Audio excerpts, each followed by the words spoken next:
Hello दोस्तों, एक बार फिर से आप सबका खुशामदीद है हमारे 5वें लेक्चर में फ्लेवर्स एकेडमी की तरफ से जो लेक्चर सीरीज चल रही इंग्लिश स्पीकिंग के लिए।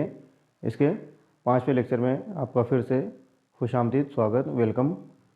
और इस लेक्चर को हम पिछले लेक्चर से कंटिन्यू करेंगे। पिछले लेक्चर में मैंने आपको बताया था कि ब्लॉक्स क्या होते हैं, इंग्लिश सीखने के लिए ब्लॉक्स की क्या अहमियत है और ब्लॉक्स होते क्या हैं। तो जैसे आपने देखा था कि ब्लॉक्स एक जो बच्चों का खिलौना आता है, वो उसमें आप अलग अलग तरीके के ब्लॉक्स रहते हैं और उनको मिला के आप अलग अलग तरीके की चीज़ें बना सकते हैं। उसी से आप एक घर बना सकते हैं, एक इंसान या फिर एक पेड़, या इस तरह से दूसरी चीज़ें भी आप उससे एक ही चीज़ से बना सकते हैं। बिल्कुल यही कॉन्सेप्ट होता है इंग्लिश में ब्लॉक्स का। ये वर्ड के ग्रुप होते हैं, कभी कभी सिंगल वर्ड भी ब्लॉक का काम करता है और कभी कभी ग्रुप ऑफ वर्ड जो होते हैं, एक से ज़्यादा वर्ड होते हैं, वो ब्लॉक का काम करते हैं। तो इनका असली फंक्शन क्या होता है? इनका फंक्शन ये होता है कि जिस तरह से आप ईंट या ब्रिक लेकर आप दीवार बनाते हैं, घर की दीवार बनाते हैं, उसी तरह से ये ब्लॉक्स एक ब्रिक का काम करते हैं और ये जुमला बनाते हैं। इनको आप एक के बाद एक, एक के बाद एक, एक के बाद एक रखते जाइए और एक जुमला बन जाएगा। तो ये ब्लॉक्स आपके पास रेडी होने चाहिए। ये इस बात पे मैंने आपको फोकस किया था कि आपके पास ये ब्लॉक्स हमेशा आपके दिमाग में रेडी होने चाहिए और इस तरह से वो फिट होने चाहिए कि आपको वो सोच के बाहर न लाना पड़े। जब भी ऐसी सिचुएशन आए, वो ब्लॉक्स खुद ब खुद दिमाग में से अपने आप आपकी ज़बान पर आ जाएं। आपको सोच के और कोशिश करके उसको बाहर नहीं लाना है, बस वो अपने आप बाहर आ जाए, इस तरह से आपको करना है। तो ये था, इसको इसी लेक्चर को हम आगे बढ़ाएंगे आज कि इसकी एग्जांपल क्या होती है। तो एक एग्जांपल में यहाँ पे एक सेंटेंस लिखा हुआ है पहला। उसको आप अगर सिंपल एक एज अ सेंटेंस पढ़ेंगे तो कैसा होगा कि Arthur, you are suppose to be on holiday, this hasn't got anything to do with you, your office surely. This hasn't got anything to do with your office surely, they can handle this without you. तो ये एक जुमला है जिसका मतलब ये है कि ऑर्थर, एक जो इंसान का नाम है, उससे कहा जा रहा है कि तुमको इस वक्त छुट्टी पर होना चाहिए था। अभी जो भी चीज़ें चल रही है इसका ताल्लुक तुमसे नहीं है, तुम्हारे ऑफिस से नहीं है, और इस चीज़ को लोग तुम्हारे बगैर भी हल कर सकते हैं, तो तुम इस वक्त छुट्टी पर जा सकते हो। अब यहाँ पर आपको ब्लॉक्स की अहमियत समझ में आएगी कि अहमियत होती क्या है। इस जुमले में अगर आप वर्ड काउंट करेंगे तो इसमें 24 वर्ड्स आते हैं। अगर आप सिंगल एक एक वर्ड पकड़ेंगे, ऑथर एक वर्ड है, सपोज्ड एक वर्ड है, हॉलीडे एक वर्ड है, दिस एक वर्ड है, इस तरह से अगर पकड़ेंगे तो इसमें 24 वर्ड्स हैं। और उसकी जगह अगर आप इसको ब्लॉक्स में तोड़ देंगे, अलग अलग ब्लॉक्स में तोड़ देंगे, तो सिर्फ 8 ब्लॉक्स रह जाते हैं इसमें।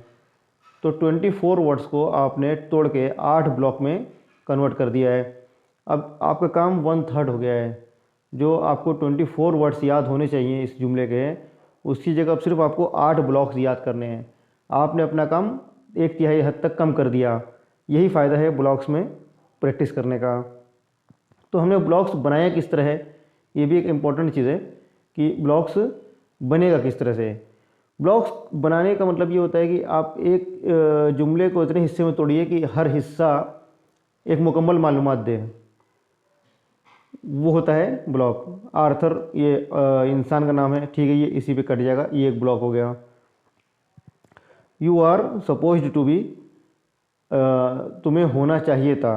You are supposed to be यानी तुम्हें होना चाहिए था ऑन हॉलीडे, छुट्टी पर, ये हो गया। अलग अलग इसको तोड़ दिया। आप इसको you are supposed to be on holiday भी कर सकते हैं, ये भी एक ब्लॉक बन सकता है क्योंकि वो भी पूरी मालूमात दे रहा है।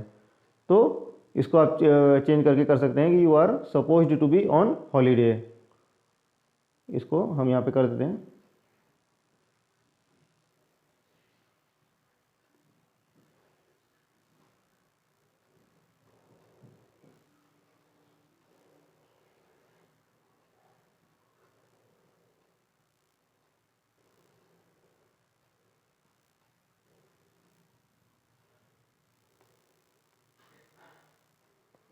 ठीक है, यहाँ पे हमने इसको कर दिया you are supposed to be on holiday, तो इसको एक ब्लॉक में कर लिया है।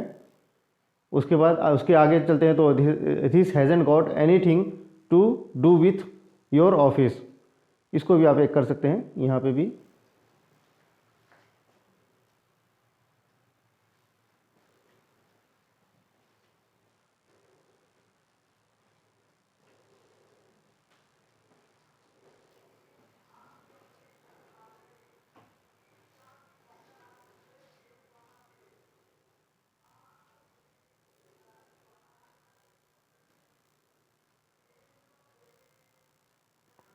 तो इसको हमने इस तरह से चेंज कर दिया है कि this hasn't got anything to do, इसका कोई ताल्लुक़ नहीं है। This hasn't got anything to do, इसका कोई ताल्लुक़ नहीं है, ये एक मतलब पूरा हो गया।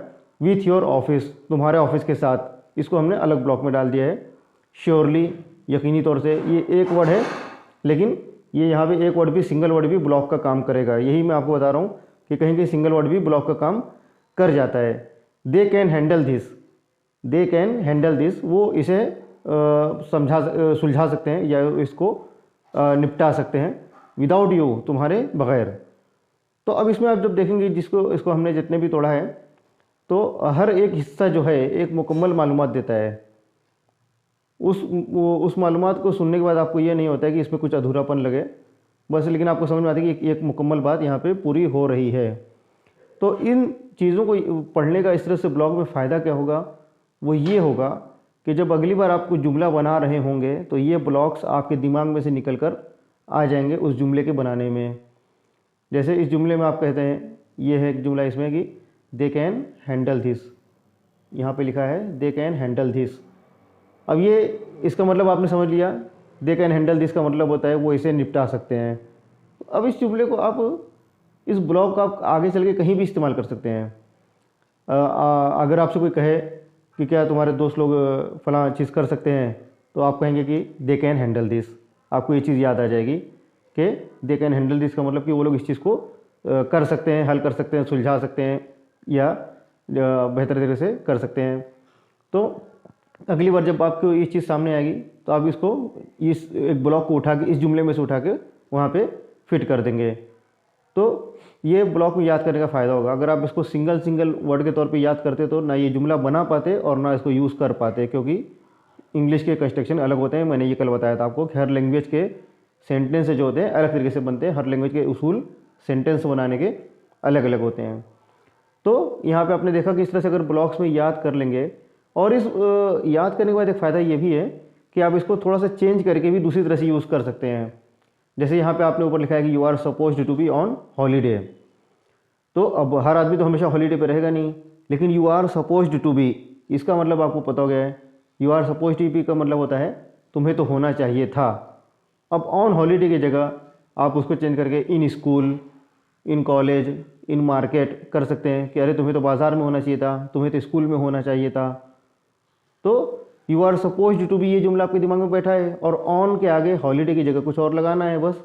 अब ये जुमला, ये ब्लॉक जो है, ये कई सिचुएशन में आप इस्तेमाल कर सकते हैं। बस यही फ़ायदा है कि इतना जुमला आपको एक बार में याद हो गया, इसके अलग अलग मीनिंग याद करने की कोई ज़रूरत नहीं है। तो अब इसके बाद ये एग्जांपल समझ लेने के बाद और ब्लॉक्स की अहमियत समझ लेने के बाद अब ज़रूरी ये होता है कि जो कुछ ब्लॉक्स जो ऐसे हैं जो रेगुलर यूज़ होते हैं इंग्लिश में, उसको आपको याद कर लेना है। और याद करने के लिए परेशान नहीं होना है कि आप बैठ कर उसको रटते बैठें, याद करते बैठें, क्योंकि वैसे याद होगा भी नहीं और वैसे याद करने का फ़ायदा भी नहीं है। याद करने का तरीका बस सिंपल है कि रोज़ आप इसको पढ़ते चलें एक बार। जितने भी आज भी मैं ब्लॉक्स आपको कुछ बताऊंगा, इसके अगले लेक्चर में भी कुछ ब्लॉक्स दूंगा जो भी इंपॉर्टेंट ब्लॉक्स होते हैं, और उसके आगे भी हम वक्तन फ़ौक्तन कुछ ना कुछ इस तरह से 10-10 ब्लॉक्स आपको देते रहेंगे जो आपको धीरे धीरे याद करना है। याद किस तरह से करना है, बस उसको बार बार पढ़ते रहना है और रियल लाइफ में इस्तेमाल करने की कोशिश करना है। जितना ज़्यादा आप उसको इस्तेमाल करने की कोशिश करेंगे उतना ज़्यादा वो आपके दिमाग में बैठता जाएगा।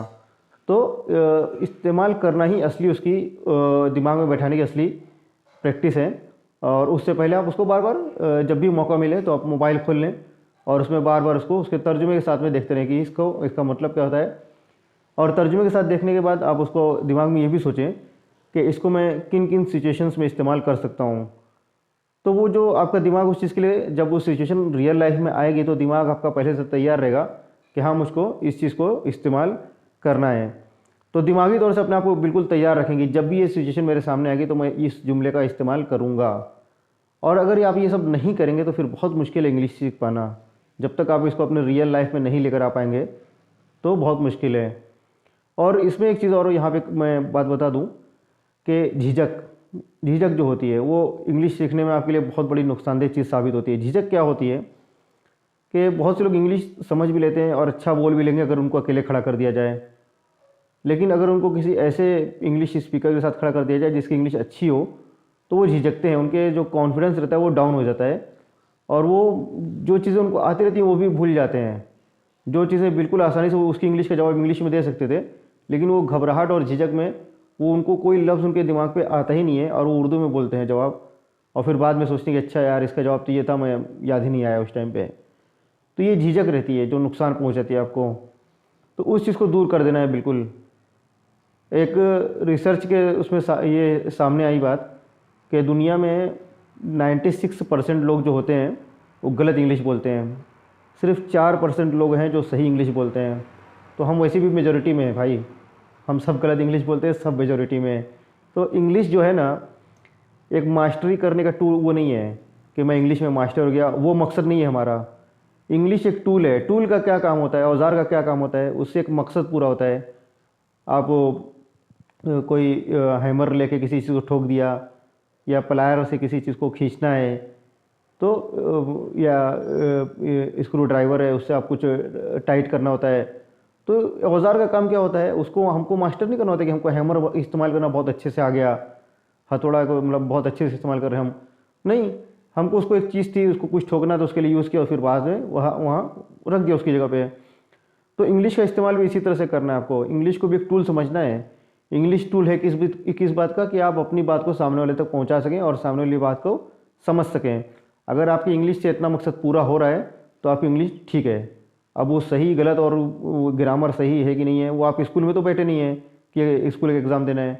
हम जो इंग्लिश सीख रहे हैं वो रियल लाइफ में काम आने के लिए है, कि आपको कहीं पर जाना पड़े, या आपको कोई ईमेल आता है, या कोई बिजनेस का प्लान आता है, कुछ भी, तो आप वो चीज़ समझ सकें। और अगर किसी से बात करनी पड़ती है जो हिंदी उर्दू नहीं जानता है, इंग्लिश जानता है, तो उससे बात करने के लिए आपको इतनी इंग्लिश आनी चाहिए। और अगर आप उसकी बात समझ ले रहे हैं और अपनी बात समझा दे रहे हैं, तो ग्रामर आपका कितना भी गलत हो, कोई उसमें फ़र्क नहीं पड़ता है। तो ये झिझक निकाल दीजिए कि हम गलत इंग्लिश बोल रहे हैं। हम सब गलत इंग्लिश बोल रहे हैं, मैं भी गलत इंग्लिश बोल रहा हूँ, और मैं उसको ठीक करने की कोशिश करता भी नहीं हूँ। मेरा मकसद सिर्फ इतना है कि अपनी बात सामने वाले को समझ में आ जाए, ये इंग्लिश होनी चाहिए, और यही इंग्लिश है। क्योंकि जब 96% लोग गलत इंग्लिश बोल रहे हैं तो फिर ठीक है, कोई बात नहीं, हम मेजॉरिटी में हैं, ठीक है। तो अब आते हैं कि commonly used blocks in English. इनको आपको वही, जैसे मैंने कहा कि इसको बार बार सुनना है और बार बार दोहराते रहना है और रियल लाइफ में इस्तेमाल करने की कोशिश करते रहना है। तो आज हम 10 ब्लॉक्स आज बता रहे हैं, इसके बाद भी इस तरह से बताते रहेंगे। पहला है, it was like any other city. It was like any other city, यानी वो भी किसी दूसरे शहर की तरह ही था। उसके बाद है पॉइंट आउट, मतलब निशानदही करना। पॉइंट आउट मतलब निशानदही करना। उसके बाद तीसरा है I am behind schedule. I am behind schedule, यानी मैं वक्त से पीछे हूँ। जैसे कि आपने अगर 10 बजे का टाइम बनाया कि 10 बजे तक मुझको 3 ब्लॉक याद कर लेने थे, लेकिन आप 10 बजे तक 2 ही याद कर पाए, तो आप क्या कहेंगे, आई एम बिहाइंड शेड्यूल, मैं वक्त से पीछे चल रहा हूँ। फिर चौथा है गुड लक, अच्छी किस्मत, ये तो सभी यूज़ करते हैं। उसके बाद है ही हैज़ हैड इनफ, ये बहुत हो गया। यानी किसी के साथ अगर आप बता रहे हैं, कोई किसी सिचुएशन में है जो बहुत बार बार परेशानी झेले जा रहे हैं, तो आप कहेंगे कि उस बेचारे के साथ बहुत हो गया है, अब उसको उसमें से बस हो जाना चाहिए, तो कहेंगे कि ही हैज़ हैड इनफ। उसके बाद है एज़ ऑलवेज, हमेशा की तरह। फिर है टेक इट ईजी, सुकून से हो जाओ, या किसी चीज़ के बारे में ज़्यादा परेशानी मत लो, चाहे ये दिमागी तौर से भी परेशानी मत लो और कोई जिस्मानी तौर से भी कोई परेशानी मत लो। इसके बाद है फॉरगेट इट, यानी भूल जाओ। फिर है यू बेट, यानी शर्त लगा लो, या तुम शर्त लगा सकते हो। ये कब कहते हैं, जब आपको किसी चीज़ के होने का यकीन हो और सामने वाला उस पर शक कर रहा हो कि ये चीज़ होगी या नहीं, तो आप कहेंगे यू बेट। जैसे अगर आप कहते हैं कि मैं कल से सिर्फ पढ़ाई करूँगा, टाइम पास नहीं करूँगा, सामने वाला कहेगा कि अरे यार तुम तो हमेशा रोज़ ऐसे ही बोलते हो लेकिन करते नहीं हो, तो आप कहोगे यू बेट, यानी शर्त लगा लो अगर तुमको शक है तो। उसके बाद है जस्ट ए सजेशन, यानी सिर्फ एक सुझाव है।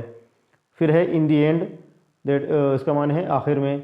उसके बाद है आंसर द डोर, इसको कहेंगे कि देखो दरवाजे पर कौन है। अगर आप इसका वर्ड टू वर्ड तर्जुमा करेंगे तो कहेंगे कि दरवाजे का जवाब दो। ठीक है, वो भी थोड़ा बहुत कुछ हद तक ठीक है, लेकिन हर आदमी नहीं समझ पाएगा दरवाजे का जवाब दो। उर्दू में आप कहेंगे कि देखो दरवाजे पर कौन है। फिर है नॉट विथ मी, यानी मेरे साथ नहीं। और उसके बाद है गॉट टू गो, यानी मुझको जाना होगा। फिर है व्हाट्सअप, इसका मतलब क्या चल रहा है। हमारा व्हाट्सअप जो ऐप है वो भी इसी व्हाट्सअप से बना है।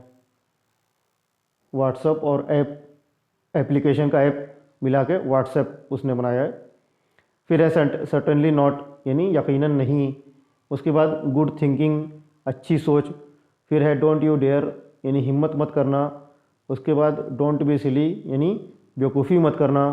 फिर है व्हाट हैपेंड, क्या हुआ। तो ये 20 ब्लॉक्स हैं जो आज मैं आपको दे रहा हूँ। इसकी प्रैक्टिस करना है, इसको आप अपनी कॉपी में लिख लें और जब भी मौका मिले तो ये दोहराते रहें।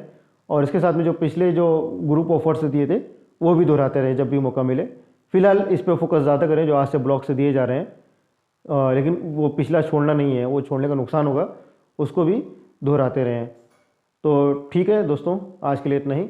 अगर कोई चीज़ अगर आपको नहीं समझ में आती है या अगर आप को जो एक्सरसाइज दी जा रही है उसमें कुछ प्रॉब्लम है, या अगर आप अपनी इंग्लिश को में कुछ गड़बड़ लग रही है तो आप ग्रुप पे मैसेज कर सकते हैं, या आप एक्सरसाइज करने के बाद भी आप उसको मुझको मैसेज कर सकते हैं, मैं इसको चेक कर लूँगा।